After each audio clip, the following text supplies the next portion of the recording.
Hello students. जैसे कि आप सबको पता है 24 तारीख से आपके एग्जाम शुरू होने जा रहे हैं और हाई स्कूल के बच्चे बहुत ज्यादा घबराए हुए हैं कि हिंदी के पेपर में कैसे लिखे कैसे करें। तो आपको घबराने की जरा सी भी जरूरत नहीं है। मैं पूरे पेपर आपके साथ आप वीडियो के माध्यम से बना रहूंगा और सारे एग्जाम बहुत इजी से कराऊंगा। तो इस वीडियो के माध्यम से मैं आपको समझाने जा रहा हूं कि आपको पेपर में जाके कैसे पेपर को हल करना है और हिंदी के पेपर का मैं आपको समझाने जा रहा हूं क्योंकि सबसे पहले आपका हिंदी का ही पेपर है। तो आपको जरा से भी घबराने की जरूरत नहीं है, बस मेरी इस वीडियो को देखिए और तुरंत आप पेपर में कॉन्फिडेंस आपका बढ़ा रहेगा और तुरंत आप पेपर को आसानी से कर पाएंगे। तो आइए मैं सबसे पहले आपसे बात करता हूं पेपर की। जैसे ही आप परीक्षा हॉल में जाएंगे तो वहां आपको आधा घंटा पहले पहुंचना है। पहुंचने के बाद जब आपको कॉपी मिलेगी तो कॉपी में बहुत सावधानी पूर्वक आपको एंट्री फिलअप करनी है, क्योंकि अगर आपकी एंट्री गड़बड़ हो गई तो आप फिर डरे डरे रहेंगे। तो घबराने की जरूरत नहीं है। एंट्री अच्छे से पहले ही पेज में फिलअप करने के बाद आप आराम से पेपर को पढ़िए और फिर आराम से करिएगा। जैसे ही पेपर आप फिलअप कर देंगे 15 मिनट के अंदर आप एंट्री फिलअप करने के बाद ब्लैक पेन से दोनों साइड में काले पेन से लाइन खींचे।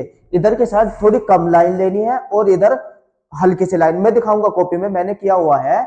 तो आपको जब ओएमआर सीट मिलेगी, देखिए जो शुरू के बहुविकल्प क्वेश्चन आते हैं 20, आपको ओएमआर सीट में कैसे भरने हैं। आइए देखिए, ओएमआर सीट है, ये आपको एंट्री उसमें दी रहेगी। जो भी एंट्री दी रहेगी इसमें कुछ नहीं करना। आप जब अपना पेपर पढ़ोगे तो पहला क्वेश्चन ये देखो, पहले लिख रहा ना, इसका जो भी ऑप्शन रहेगा उसको काला कर देना। जो भी ऑप्शन रहेगा उसको ब्लैक पेन से ऐसे काला कर देना, जो भी उत्तर आपका रहेगा। इसी तरीके से दूसरे का जो उत्तर रहेगा उसे काला कर देना है, तीसरे का उत्तर को उसे काला कर देना। जैसे सी है तो सी को काला कर देना, 4 का अगर ए है तो ए को काला करना। ऐसे ये 20 के 20 क्वेश्चन आपको काले कर देने हैं। और यहाँ देखिए परीक्षार्थी का हस्ताक्षर, एक जगह तो आपको यहाँ हस्ताक्षर करने हैं और एक जगह परीक्षार्थी का हस्ताक्षर दो जगह होते हैं ओएमआर सीट पर, अभी देख बताऊंगा, एक जगह और है। इसके बाद जो कोड मिलेगा आपको, यहाँ कोड बनना है पेपर में से देख के। और ये जो आपने ऑप्शन किए हैं पहले का, जैसे मान लिया बी आपने ऑप्शन लगाया है तो यहाँ बी भी भरना है। दूसरे का जो ऑप्शन आपने बनाया है सी, तो सी को भरना है। हाँ, तो दूसरे का सी भी भरना है। तीसरे का अगर डी है तो डी भरना है। इसी तरीके से आपको पूरा इसमें आंसरों को इसमें भर देना है, ठीक है ना। तो इस तरीके से आपको ओएमआर सीट में वर्क पूरा हो जाएगा। इसके बाद जब आप पेपर खोलोगे, देखो एक बार पेपर खोलो, पेपर में जो आपका खंड बी रहेगा वो वर्णनात्मक प्रश्न रहेगा, यानी कि निम्नलिखित गद्यांश पर आधारित प्रश्नों के उत्तर देने आपको। ये गद्यांश आएगा एक 20 क्वेश्चन करने के बाद आपको जो गद्यांश दे रहेगा उसके 3 प्रश्न रहेंगे जो आप इसके गद्यांश में से करेंगे। मैंने ये कॉपी में करके दिखाए हुए हैं आगे, और कैसे करने हैं आपको ये भी मैं आपको बता दूंगा, ठीक है ना। पहले तो आप पेपर देखिए पेपर कैसे आता है। पेपर के बाद में कॉपी में ये पेपर किया हुआ है, देखो। तो सबसे पहले आपको संदर्भ लिखना है, इसमें रेखांकित क्वेश्चन आंसर छाटने हैं और जातक कथाएं, यानी कि ये किस लेसन से आया आपको पता होना चाहिए। मैंने इसमें आपको थ्योरी भी बताई है, आपका पेपर पूरा हल हो जाएगा। देखिए तीसरे पे क्वेश्चन क्या आता है। ये जो दूसरा क्वेश्चन रहेगा ये पदांश पर आधारित 3 प्रश्नों के उत्तर आपको इसमें पदांश में से भी छाटने हैं, गद्यांश में से भी आपको छाट के करने हैं और पदांश में से भी आपको छाट के करने हैं। पहले पेपर समझ लीजिए, फिर मैंने कॉपी में भी दिखाऊंगा आपको। घबराने की जरूरत नहीं, इस वीडियो के बाद आप तुरंत अपना पेपर करेंगे। देखिए चौथा क्वेश्चन पे नजर मारिए, ये आएगा संस्कृत के गद्यांश को आपको संदर्भ सहित अनुवाद करने के लिए। तीसरा क्वेश्चन ये रहेगा और टोटल 5 मार्क्स का ये आएगा। तो ये जो दिया हुआ 2 नंबर का आपका संदर्भ रहता है इसमें और इसका अनुवाद करना होता है। नेक्स्ट पेपर देखिए, नेक्स्ट क्वेश्चन जो आएगा आपका वो रहेगा ये खंड काव्य के आधार पर जो आपके जिले में खंड काव्य है, जिस भी जिले का जो खंड काव्य है उसमें से ऑप्शन में से एक पर्सन आपको करना है। अगर किसी के जिले में मुक्तिदूत खंड काव्य है तो वो इन दोनों में से एक करेगा, किसी के खंड काव्य में ज्योति जवाहर है तो इन दोनों में से एक करना है। ऐसे ही जिसके जिले में जो लगेगा ये खंड काव्य का वही करेगा, जिसके में अग्र पूजा है तो वो अग्र पूजा में से एक करेगा। तो इस तरीके से आपको अपने खंड काव्य के आधार पर क्वेश्चन करने हैं। इसके बाद जो 5वां क्वेश्चन रहेगा क्या, वो 5 नंबर का रहता है जीवन परिचय लिखने का। ये 3 जीवन परिचय आएंगे, इनमें से कोई सा एक आपको करना है। घबराओ नहीं, मैं आपको सब करना बताऊंगा इसी वीडियो में। सारा पेपर आपको कंप्लीट मिलेगा। नेक्स्ट देखिए, इसके बाद ऐसे ही खंड दो जीवनी करने को आएगी गद से और पद से, ये कवि की आएगी लिखने को, जैसे सूरदास, सुमित्रा नंदन पंत, बिहारी लाल, इन तीन में से कोई सी एक करनी है, टोटल 5 नंबर की आनी है। इसी तरीके से जो आपका नेक्स्ट क्वेश्चन रहेगा वो श्लोक दिया रहेगा और उसको आपको नहीं सॉरी आपको श्लोक लिखना है जो इस पेपर में ना आया हुआ हो, उस श्लोक को आपको लिख देना है। और उसके अगले जो नेक्स्ट क्वेश्चन रहेगा वो संस्कृत के 2 प्रश्नों के उत्तर आपको देने हैं, जैसे पहला, दूसरा, तीसरा, 4 क्वेश्चन आएंगे संस्कृत के, उसमें से 2 करने आपको, टोटल 2 नंबर के। इसके आगे नेक्स्ट जो क्वेश्चन रहेगा आपका वो लेटर लिखने को आएगा, प्रार्थना पत्र, कॉपी में प्रार्थना पत्र लिखने को आता है। एक तो रहेगा या तो अपने मित्र को या कोई शिकायत पत्र, दोनों में से कोई आपको लिखना आना चाहिए। मैं लिखना बताऊंगा आपको इसी वीडियो में, आप देखते रहिए बस।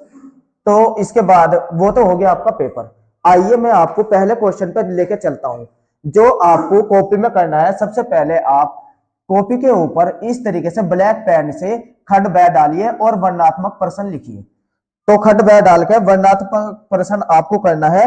उसके बाद आपको क्या करना है, 2 शब्द ले लेने हैं जो खंड काव्य में आया है शुरू के, जोन से भी करना जा रहे हैं, और बाद के 2 शब्द लेने हैं। ये ब्लैक पेन से डैश डैश कर दीजिए, एक लाइन छोड़ के। पहला प्रश्न आप कर रहे हैं ना, एक लाइन छोड़ के आपको संदर्भ डालना है ब्लैक पेन से। संदर्भ यही लिखना है, चाहे कोई सा भी आ जाए। प्रस्तुत गद्यांश हमारी पाठ्य पुस्तक हिंदी के गद्य खंड में संकलित भगवत उपाध्याय जी द्वारा लिखित, यहाँ लेसन का नाम बदलना आपको और यहाँ लेखक का नाम, चाहे कोई सा आए, ये लिखना है बस, ये 2 जगह बदलना है। ये क्वेश्चन कहां से याद करना है, इसकी मैंने थ्योरी बनाई हुई है, इसी वीडियो में बताऊंगा आपको।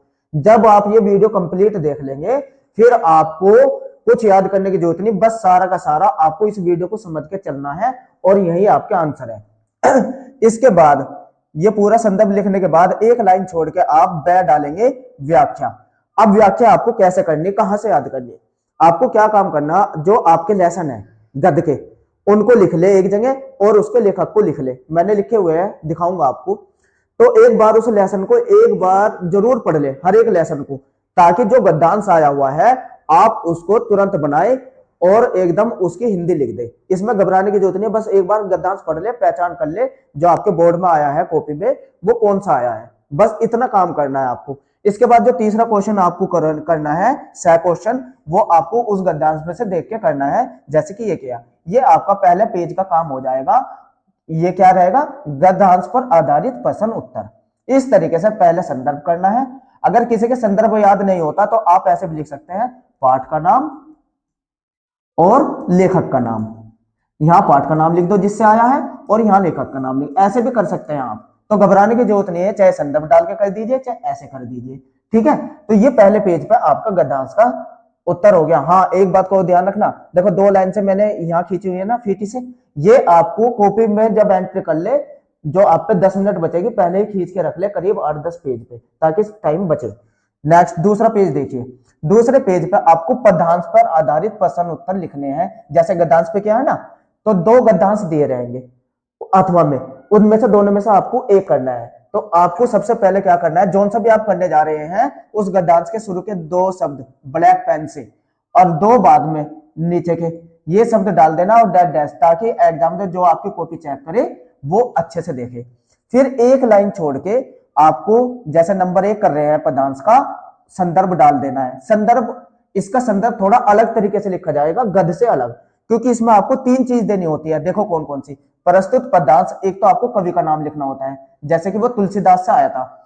फिर यहाँ जो आया ना, देखो दूसरा ये आपको ये चेंज करना होता है, ये होता है उसका ग्रंथ, किस ग्रंथ से वो आया। देखो 3 चीज, एक तो कवि का नाम, एक ग्रंथ का नाम, उसके कौन से ग्रंथ से, और एक शीर्षक। देखो 3 चीज इसमें, जबकि पदांश में शीर्षक नहीं बताना होता। जैसे पहले गद्यांश करा था आपने, उसमें शीर्षक नहीं था, ठीक है ना।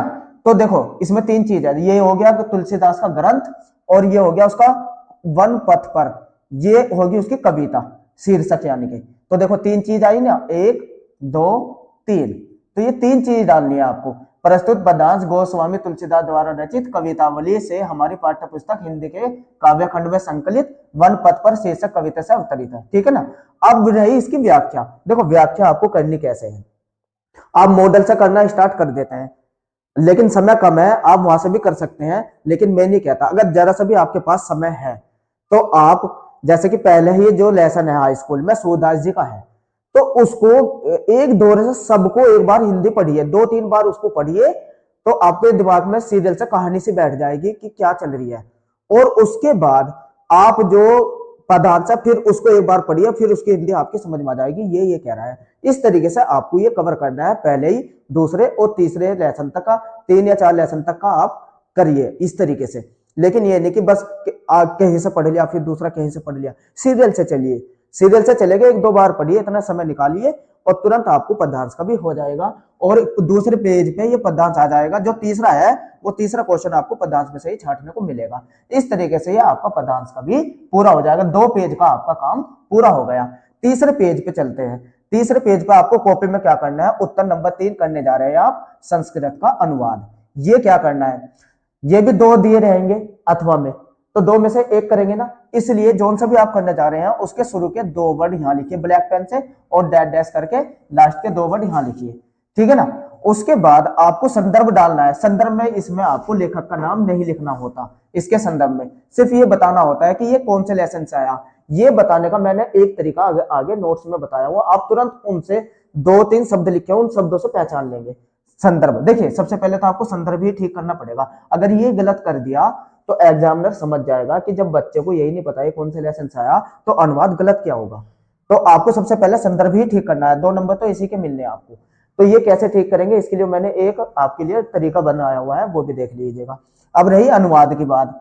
अनुवाद को आपको इसी तरीके से करना है कि एक दौरे से लेसन को पढ़ना है, शुरू के पढ़ते जाइए बस लेसन को। ये नहीं कि एक पैराग्राफ यहां पढ़ लिया, एक पैराग्राफ अलग से, तो आप भटक जाएंगे। जो भी काम करो सीरियल से पढ़ो, इतना समय निकाल के आप 2-3 लेसन की पहले हिंदी पढ़ लीजिए, फिर आगे की बुक रख के संस्कृत की, फिर उससे पढ़िए, तुरंत हो जाएगा। तो ये अनुवाद, ये दूसरे लेसन तीसरे पेज पे आपका अनुवाद हो जाएगा। तो 3 पेज का काम हो गया। हाँ, साथ के साथ ये देखिए 2 लाइन ये थोड़ी मिला के ही खींचनी है, कॉपी में देखो ऐसे ही करना है। ठीक है। नेक्स्ट देखिए, उसके बाद चौथा प्रश्न आता है आपका श्लोक, श्लोक का अनुवाद करने का।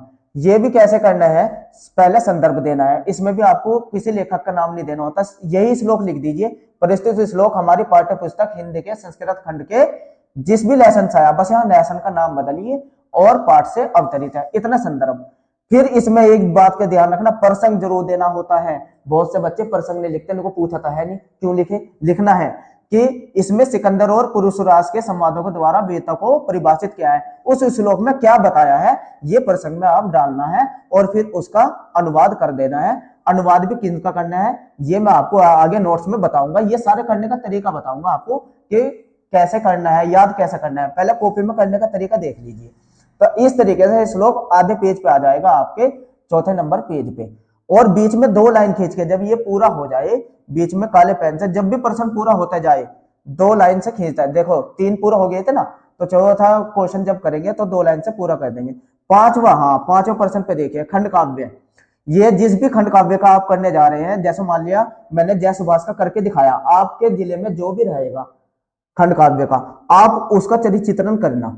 जैसे इस मैंने जय सुभाष का करके दिखाया, जिस भी जिले में जय सुभाष है वो देखिए, तो चाहे कोई सा भी आए, सबसे पहले आपको पता होना चाहिए ये जो खंड काव्य जय सुभाष का है ये किसने लिखा। ये मैंने नोट्स में लिखे हुए हैं, उसमें से देख लीजिएगा आप, अभी थोड़ी देर में दिखाऊंगा।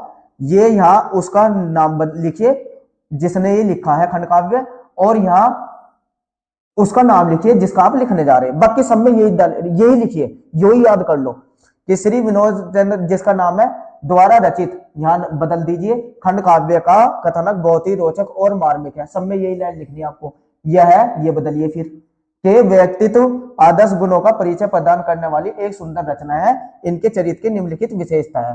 तो ऐसा ये इसी पेज पे हो जाएगा जिस पर आपने श्लोक लिखा, इतना बस ये 3 जगह बदल देनी है आपको, जिस भी जिले के आ रहा। नेक्स्ट देखिए, नेक्स्ट पेज पे आपको क्या करना, ये देखिए नेक्स्ट पेज पे ऐसे चरित्र की विशेषता बना लीजिए, यही सबकी यही बना लीजिए, किसी भी जिले की हो, प्रतिभाशाली, समाजसेवी, स्वाभिमानी, जनता के प्रिय, दृढ़ प्रतिज्ञ, आज्ञाकारी। और फिर इनको ये बना के ये क्रम से डालते जाइए, एक दो दो लाइन लिखते जाइए इनके बारे में, जिसके भी जैसे जयसुभाष लिख रहे, जयसुभाष बहुत ही प्रतिभाशाली व्यक्ति थे, उनकी प्रतिभा बहुत दूर दूर तक प्रचलित थी, ऐसे अपने पास से बना के लिख दीजिए, ज्यादा टेंशन नहीं लेना इसमें। और इसी तरीके से समाजसेवी भी बना के लिख दीजिए कि जयसुभाष जी प्रतिभाशाली के साथ साथ समाजसेवी भी रहे हैं और उन्होंने बहुत ज्यादा समाज सेवा की है। और बस ये 2-4 श्लोक याद कर लेना आपने खंड काव्य से और उसका इस्तेमाल कर देना। इस तरीके से 1.5 पेज पे आपको सिर्फ चरित्र चित्रण लिखना है, ज्यादा नहीं लिखना, और ये भी हो गया आपका क्वेश्चन पूरा। इसके बाद नेक्स्ट क्वेश्चन जो आपको देखना है वो जीवन परिचय आएगा। जीवन परिचय आएगा, जो भी जीवन परिचय आता है सबसे पहले आप डालिए जीवन परिचय। जीवन परिचय के बाद आपको क्या काम करना है, यही करना है, कोई सा भी आए आपको बस यही लिखना है। आपको सिर्फ यहाँ क्या काम करना है, यहाँ लेखक का नाम लिख देना है और उसका जन्म और उसके पिता का नाम, ये नहीं तो सब में यही लिखना है।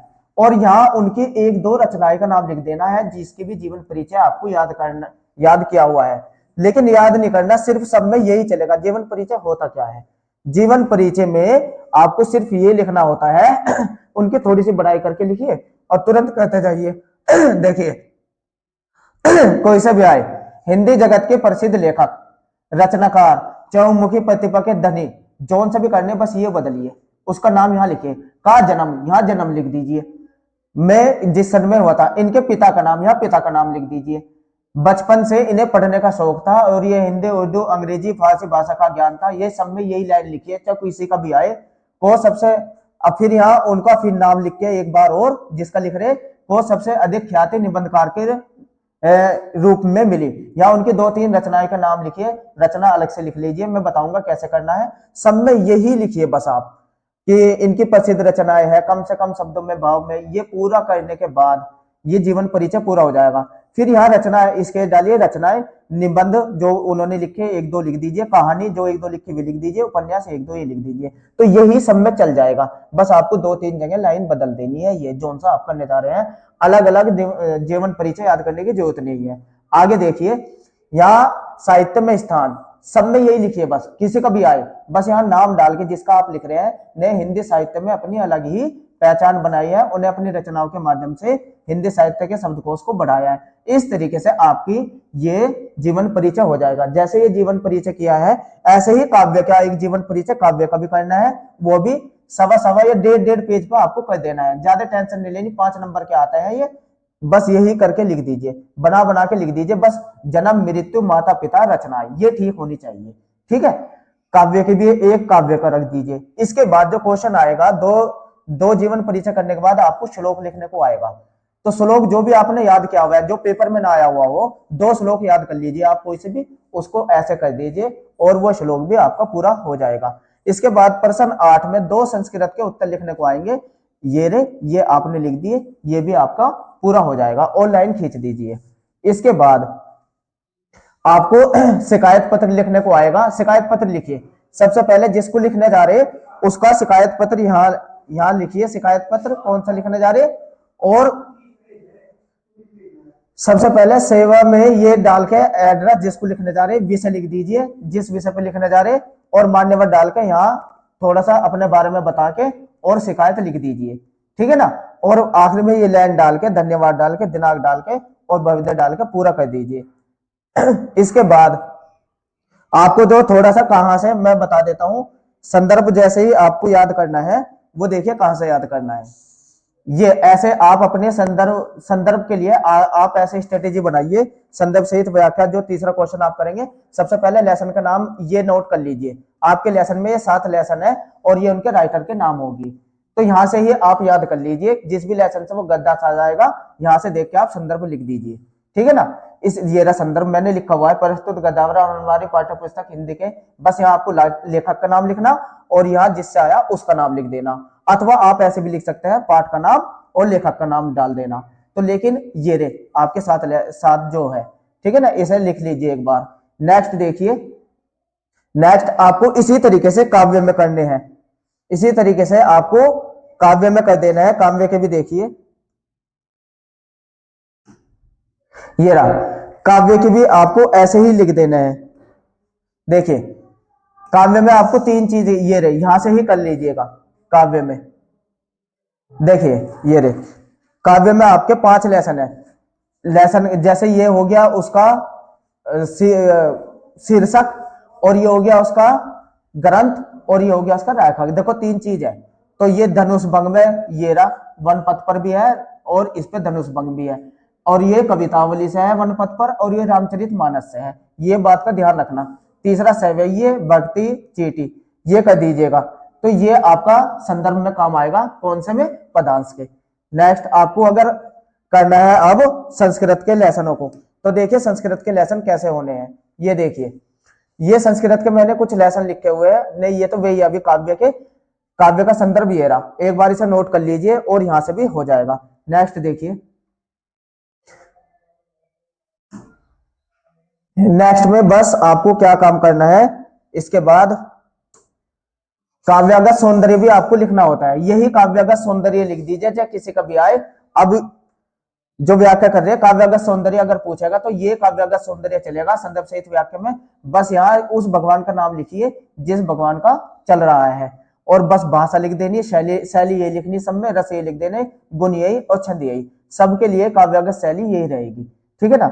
इसके बाद नेक्स्ट क्वेश्चन जो आपको करना है वो है संस्कृत में अनुवाद। देखो ये कैसे करना है, सबसे पहले आप अपने लेसन को लिखिए, कौन कौन सा लेसन है। ये मैंने लेसन लिखे हुए हैं। पहला लेसन वाराणसी, दूसरा ये हो गया, तीसरा ये, चौथा ये, पांचवा ये और छठा ये आपको संदर्भ में काम आ जाएगा। उसका संदर्भ ये लिख दिया मैंने। प्रस्तुत गद्यांश हमारी पाठ्य पुस्तक हिंदी के संस्कृत खंड के केन, ये लेसन का यहाँ नाम बदल दीजिए और ये लिख दीजिए। इसके बाद श्लोक आपको कौन सा, देखो ये अगर श्लोक के लिए 3 ही लेसन है आपके उसमें। पहले अनोन्योक्ति विलास, ये पहचान करना, क्यूप, हंस, सर्वन्य और गद, ये शब्द अगर आपके श्लोक में आते हैं तो आप पहचान कर लेना वो इस लेसन से आया। और अगर मरण आता है शब्द श्लोक में तो वो वाराणसी से है। और अगर वीर शब्द आए या भारत आए तो आप समझ जाना वीर वीरेन पूज्य से है। आगे देख लीजिए, आगे कुछ और है श्लोक, उनकी भी पहचान करने का तरीका मैंने लिखा हुआ ये रहा।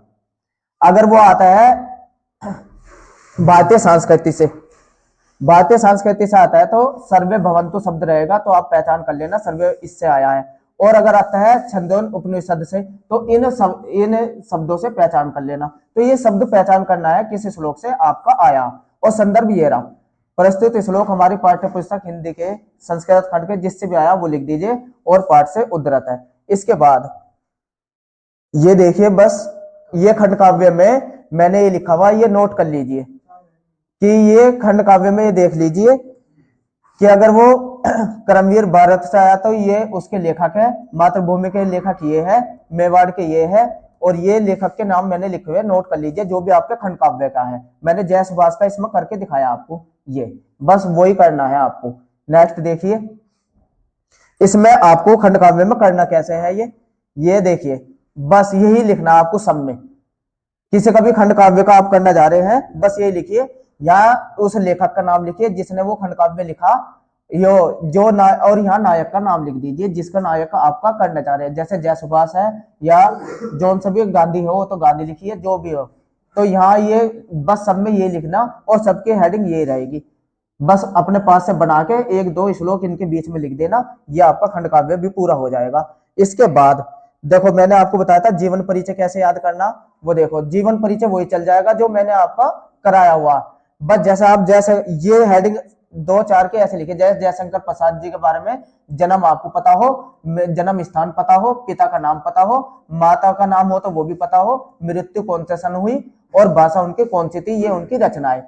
3-4 के आप ऐसे बना के रख लीजिएगा, और मैंने जो इसके कॉपी के अंदर रचना कराई है उसके जाके अंदर फिट कर दीजिएगा। तो इस तरीके से आपका जीवन परिचय का काम भी हो जाएगा। ये गद्य की है, इसी तरीके से काव्य की भी ऐसे ही बना के रखिए आप। ये देखिए काव्य में भी आपको ये कर देनी है, जैसे सूरदास के बारे में आपने क्या क्या हेडिंग डाल के याद करनी है, जन्म, जन्म स्थल, पिता का नाम, गुरु कौन है उसकी, मृत्यु कब हुई, 1-2 विशेष बातें और भाषा, और ये उनकी रचनाएं हो जाएगी। ऐसे ही आप 2-3 की और बना लीजिए इसी ट्रिक से। और बस जो मैंने इसके अंदर कराई है जीवन परिचय उसको कर दीजिए। तो इसी के साथ आपका पेपर पूरा कंप्लीट हो जाएगा और ये आपके पूरा कंप्लीट पेपर हुआ। तो अब आपको घबराने की जरूरत नहीं। थैंक्स जुड़े रहने के लिए।